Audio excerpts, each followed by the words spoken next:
Computer, magnify Sector 7 Alpha of the primitive settlement they call. Checks notes. New Jersey Commander Vex Starweaver adjusted his multispectral viewing apparatus, his 4 tentacles dancing across the control panel with practiced precision. And please, for the love of the eternal nebula, activate the smell filters this time. The massive observation deck of the Centauri science vessel Logic's Triumph hummed with activity, its crystalline walls displaying countless data streams about the peculiar planet called Earth. Vex's purple scales shimmered under the soft bioluminescent lighting as he leaned forward, his large silver eyes narrowing in concentration. Fascinating. And deeply concerning, he announced to his research team.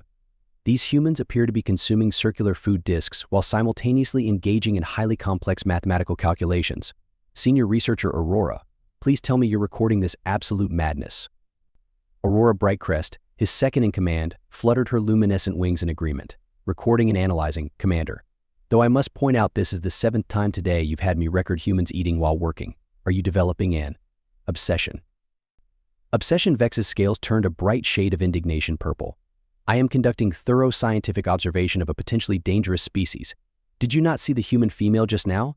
She solved a quantum mechanics equation while dancing.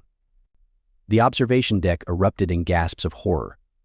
Junior researcher Spark Moonwhisper dropped his datapad, his antenna curling in shock. But that violates at least 15 Centauri principles of proper scientific conduct. Exactly, Vex exclaimed, his tentacles gesturing wildly at the screens. And yet, their calculations are correct. This defies everything we know about cognitive science and proper research methodology. He floated to the central platform, activating the holographic display. Look at their civilization. They've somehow achieved spaceflight, while still being obsessed with pictures of small furry creatures they call cats. They develop nuclear fusion while watching entertainment programs called cat videos. Their scientific archives are filled with breakthrough discoveries credited to something called shower thoughts. Aurora raised a delicate eyebrow. Perhaps, Commander, that's exactly why the High Command selected you to lead the first contact mission. Your unique ability to appreciate chaos might help us understand them. Vex straightened his ceremonial science robes, all 4 tentacles smoothing the shimmering fabric simultaneously. Yes, well, someone has to maintain proper scientific standards while studying these delightfully disturbing creatures. Computer, replay the footage of the human scientific facility called MIT. The screens filled with images of human scientists, and Vex felt his scales ripple with a mixture of horror and fascination. Look at this. They're keeping their research notes on small paper squares stuck to their nutrition dispensers. They're solving complex astronomical calculations on windows using temporary marking implements. And, by the sacred equations, is that scientist wearing what they call pajamas in a quantum physics lab? Junior researcher Spark timidly raised a hand. Sir, the first contact protocols have been prepared according to the standard galactic guidelines for emerging civilizations. Should I begin the final review? Vex turned to face his team, his expression serious despite the slight twitch in his left antenna. Yes, proceed. And triple-check the universal translator. We cannot risk any miscommunication during this historic moment. The reputation of the entire Centauri Scientific Alliance rests upon our ability to conduct this first contact with absolute precision and proper scientific decorum. Aurora coughed delicately. Sir? Speaking of precision, you might want to know that 3 humans have just entered their space station's cafeteria wearing something called inflatable T-Rex costumes while discussing dark matter theory. The sound Vex made was somewhere between a squeak and a sigh. Record it. Record all of it. The High Command will never believe this without extensive documentation. He paused, watching the screens with a mixture of horror and fascination. And, what exactly is this T-Rex they're imitating? According to their historical databases, Aurora replied, it was an extinct predatory species they've turned into something called memes. They're making entertainment content about extinct predators while advancing their understanding of dark matter. Vex's scales shifted to a confused shade of mauve. Right, new priority. Before first contact, I want a complete analysis of these memes. They might be key to understanding the human scientific process, however horrifying that prospect might be. The entire research team stared at their commander, antennae twitching nervously. Well, Vex waved all 4 tentacles in exasperation. What are you waiting for? Those humans could make another breakthrough discovery while dancing at any moment. We need to understand their methodology before we reveal ourselves. For science, for the Alliance, for my sanity. As his team scrambled to their stations, Vex turned back to the screens, watching a human scientist explain string theory while balancing a strange brown liquid called coffee on their head. "Computer," he whispered. "Make a personal note, request permanent assignment of additional mental health professionals to this mission. We're going to need them." The majestic landing of the Centauri diplomatic vessel Logical Discourse was everything Commander Vex had meticulously planned. The ship's crystal matrix hull sparkled in Earth's sunlight, its perfect geometric form designed to demonstrate the Centauri mastery of mathematics and engineering. Everything was proceeding according to the 47,903-page First Contact Protocol manual. Until it wasn't. What is that? Vex's scales flashed alarm red as he stared at the approaching human delegation. Aurora. Why is the human representative wearing a garment with the text "I want to believe" and are those little green creatures printed on it? Aurora consulted her data pad, antenna twitching rapidly. "According to our cultural database, it's called a vintage X-Files t-shirt, sir. Apparently it's considered appropriate attire for meeting aliens. But we sent them the proper diplomatic dress code specifications." Vex's tentacles were practically tying themselves in knots. It was a 4000-page document with color swatches. Sir Spark interrupted, his voice quivering. They're carrying something. It appears to be flat circular containers." Through the ship's observation window, Vex watched in mounting horror as the human delegation approached, carrying stacks of what his sensors identified as pizza boxes. The leader of the group, a woman with bright purple hair which oddly matched Vex's current shade of distress, was grinning and waving enthusiastically. "Greetings, space friends," her voice came through the translator. "We brought pizza. Hope you guys like pineapple. We got some Hawaiian style just in case you're into controversial toppings." Vex turned to his protocol officer. "Is there any mention of Hawaiian style or controversial toppings in the First Contact guidelines?" "Negative, Commander. But their vital signs indicate this is meant as a friendly gesture." Right. Vex straightened his ceremonial robes, took a deep breath, and activated the ship's external speakers. "Greetings, Earth representatives. I am Commander Vex Starweaver of the Centauri Scientific Alliance. We come in pursuit of knowledge and peaceful." "Oh my God, you guys are purple," another human interrupted, this one wearing a shirt that read EMC2, but only before coffee. "That's so cool. Hey, can we get a selfie?" Vex's translator glitched trying to process the word selfie. We. There is a proper procedure for documenting this historic. But the humans were already positioning themselves in front of the ship, holding up strange devices and making what appeared to be peace signs. The purple-haired leader was attempting to balance a pizza box on her head while giving a thumbs up. Aurora. Vex whispered desperately, "Please tell me the High Command isn't watching this live transmission." "Actually, sir," Aurora's wings drooped slightly. "They are. And they're asking why we haven't followed standard First Contact Protocol 5.7, which apparently requires us to reciprocate local greeting customs." Vex looked at his tentacles, then at the humans making peace signs, then back at his tentacles. "How exactly am I supposed to?" "Oh, you guys have tentacles," the purple-haired human exclaimed. "That's perfect. You can hold, like, 4 pizzas at once. We got extra because we figured, First Contact is hungry work."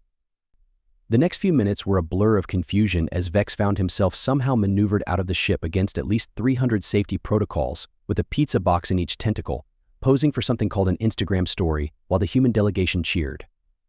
"This is totally going viral," someone shouted. "What's viral?" Vex whispered to Aurora. "Are they planning to infect us with something?" "Actually, sir, according to their data networks, going viral is a good thing.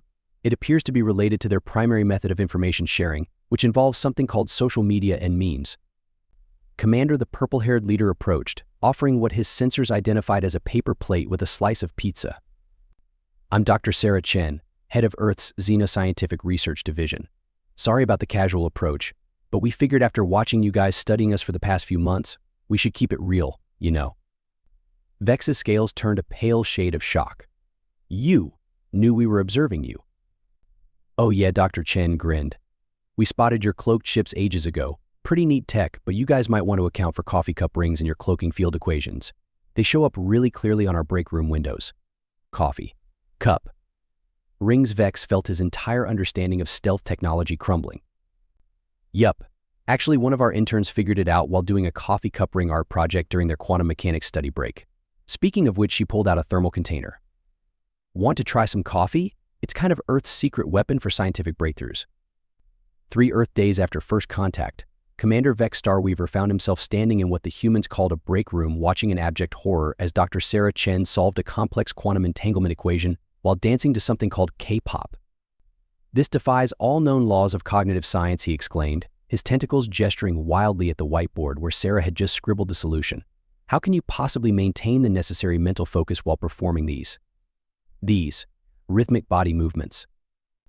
Oh, that's nothing. Sarah spun around in her chair, taking another sip of her 7th coffee of the day. You should see Dr. Rodriguez. He does his best theoretical physics work while playing air guitar. As if on cue, a crash echoed from the adjacent lab, followed by triumphant shouting. Eureka. And that's what I call a power chord. Vex's scales shifted through 7 different shades of distress before settling on a particularly anxious shade of lavender. But your calculations are correct, all of them, even the ones written on. Is that a pizza box?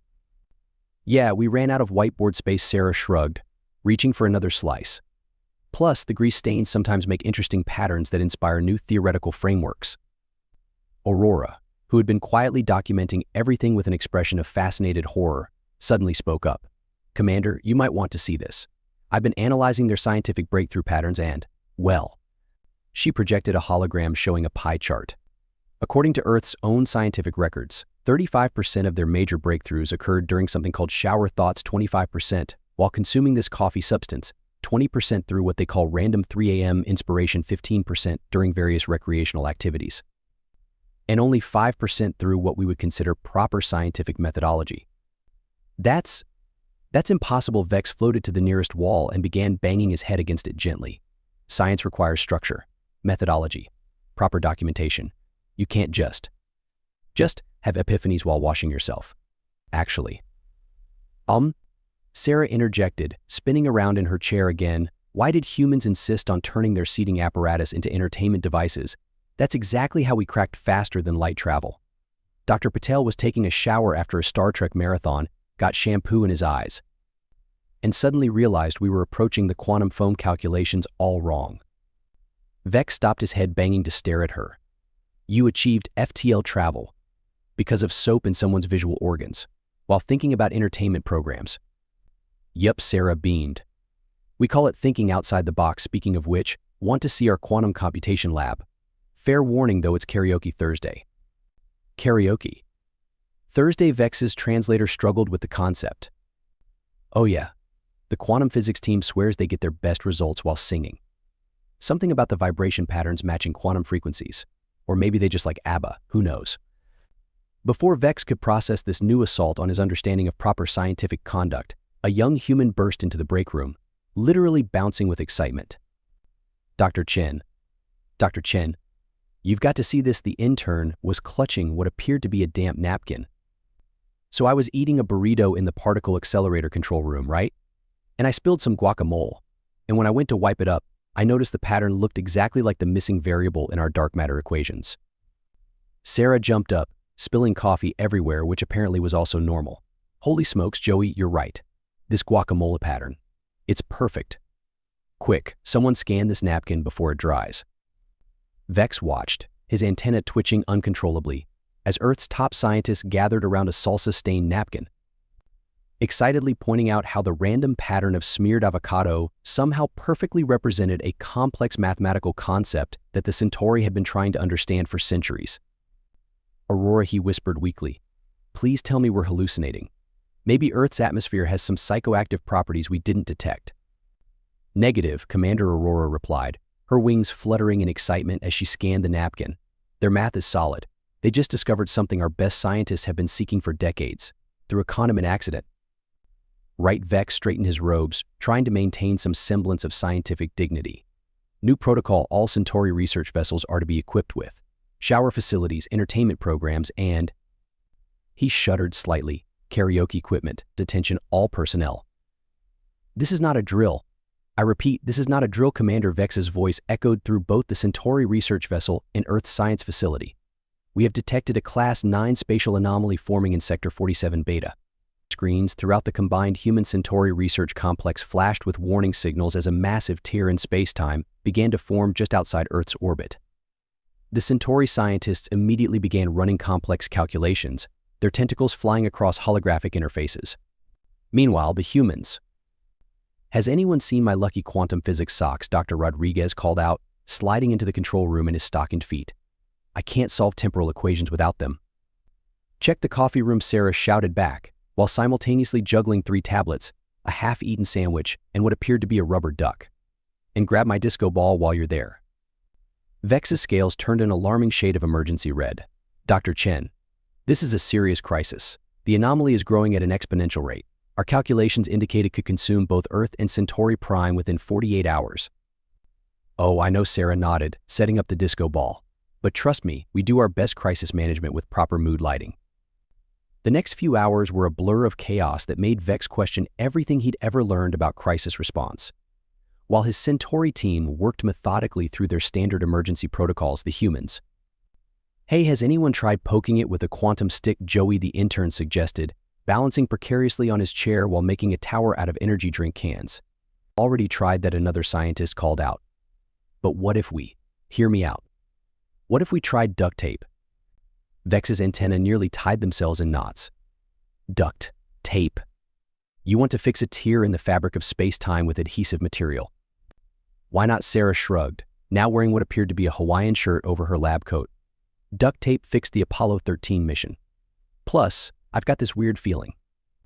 A feeling. Vex's scales were now cycling through colors faster than a malfunctioning disco ball. "We can't base our response to an extinction-level event on a feeling." "Actually," Aurora interjected, her wings glowing with excitement, "our calculations have reached a dead end. The anomaly isn't responding to any known scientific principles. It's vibing weird." Joey nodded sagely, adding another energy drink can to his tower. "Vibing weird." Vex's translator seemed ready to give up entirely.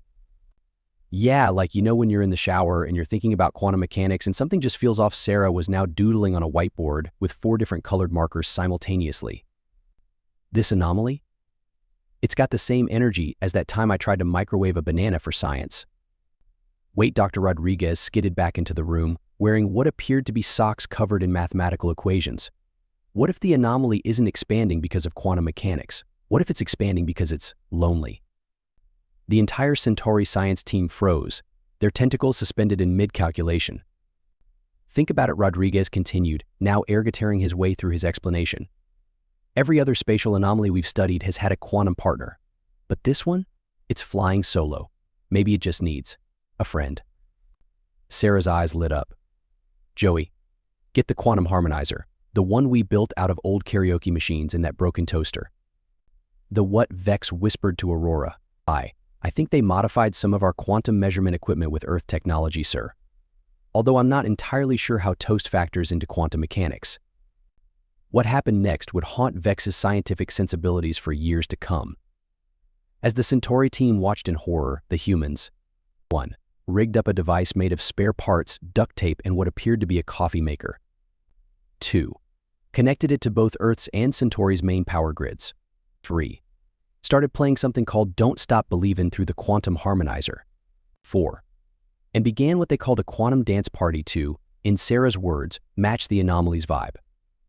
"This is madness," Vex exclaimed, watching as his own crew began to sway unconsciously to the rhythm. "This defies every known law of physics. This is working." Aurora interrupted, her wings glowing brighter than ever. "Commander, look at the readings." The anomaly was dancing. There was no other way to describe it.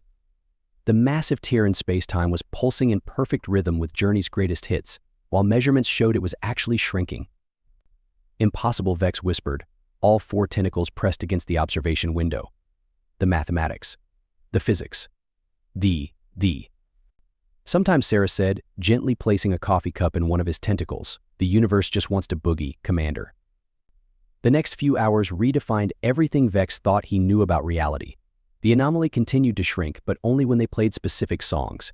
It particularly enjoyed Earth's disco genre and showed strong negative reactions to something called country music. "It's like a giant cosmic DJ," Joey exclaimed, now wearing his lab coat like a cape while monitoring the readings. Look, it's actually requesting songs through quantum fluctuations. Aurora's wings were fluttering in time with the music as she analyzed the data. Commander, I think we need to reconsider everything we know about quantum mechanics. The anomaly appears to be responding to emotions. Emotions are not scientific, Vex protested weakly, though his tentacles had begun swaying to the beat of something called Stayin' Alive. But what if they are? Sarah spun her chair around again with the spinning.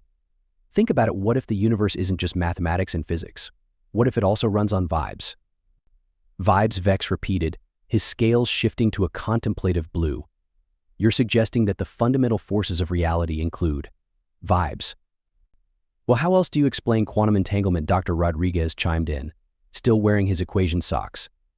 Two particles staying connected across infinite distance. Sounds like friendship to me. Friendship is physics. Vex felt his entire worldview crumbling around him. More like physics is just one way the universe expresses itself, Sarah suggested, drawing a smiley face on her equations. Sometimes it wants to be calculated, and sometimes it just wants to dance. The anomaly gave one final, cheerful pulse to the beat of Dancing Queen and sealed itself with what sounded suspiciously like a giggle. Vex stared at the now normal space where certain death had threatened mere hours ago. Their most advanced calculations had failed. Their most sophisticated theories had proven useless. And yet here they were, saved by. Karaoke said softly. We saved 2 worlds with karaoke and duct tape. And coffee, Joey added helpfully. Don't forget the coffee. Right, Vex looked down at his coffee cup, then at his team who were still swaying to the music, then at the humans who were now planning a We Saved the Universe party, and finally at his precious scientific manuals. Aurora, he said, his voice carrying the weight of a profound revelation, I need you to add a new section to our scientific protocols. Title it The Human Factor When Mathematics Isn't Enough. Should I include the bit about the quantum harmonizer made from a toaster, she asked, her antennae twitching with amusement. Include everything. The coffee, the dancing, the vibes. Because I'm beginning to think, he paused, watching Sarah teach some junior Centauri scientist how to do the time warp ... that maybe the humans understand something about the universe that we've been too rigid to see. That sometimes Sarah finished for him, throwing an arm around his shoulders, violating at least 12 contact protocols. The best solution isn't always the most logical one. Precisely, Vex found himself smiling, his scales shifting to a warm, happy purple. Though I draw the line at learning this floss dance you keep mentioning. Top secret report to Centauri High Command from Commander Vex Starweaver. Subject: comprehensive analysis of human scientific methods. Classification level: extremely concerning. Esteemed members of the High Command. I am writing this report while sitting in what humans call a beanbag chair, a frankly ridiculous piece of furniture that somehow enhances creative thinking. I am also consuming my 7th cup of coffee today, which I now understand is less of a beverage and more of a fundamental force of human scientific advancement. After 3 months of intensive study, I must recommend that we classify humans as dangerously competent idiots, a paradox that perfectly encapsulates their entire species. Below are my key findings. 1. Human scientific methodology. Traditional scientific method 5%. Random inspiration while showering 35%. Vibing it out 25%. Coffee-induced epiphanies 20%. What they call hold my beer and watch this 15%. 2. Safety protocols, they have them. They ignore them. Somehow, this leads to breakthroughs. 3. Documentation found on napkins, pizza boxes, something called post-it notes, bathroom walls, various body parts using something called Sharpie. 4. Recommended actions: I formally request that all Centauri research facilities be immediately equipped with shower facilities, musical instruments, recreational areas, coffee dispensers, emergency supplies of duct tape. Note, I never thought I'd say this, but the duct tape is non-negotiable. 5. Personal observations: I must confess that I have begun exhibiting concerning behaviors. I find myself bouncing ideas off inanimate objects. I have started using the word vibe in scientific contexts. I now keep emergency pizza in my quarters. I have developed a collection of what humans call memes. I caught myself humming Dancing Queen during quantum calculations. 6. Final recommendation: we must immediately establish a joint human Centauri scientific institute. Not because it makes sense, but precisely because it doesn't. In the words of Dr. Sarah Chen, the universe loves chaos, might as well make it work for us. 7. Urgent addendum, please disregard the coffee stains on this report, and the pizza sauce, and what appears to be guacamole. These are now apparently valid scientific marking methods. Personal note, I have never been more terrified or excited about the future of scientific discovery. The humans are chaos incarnate, but there are chaos now.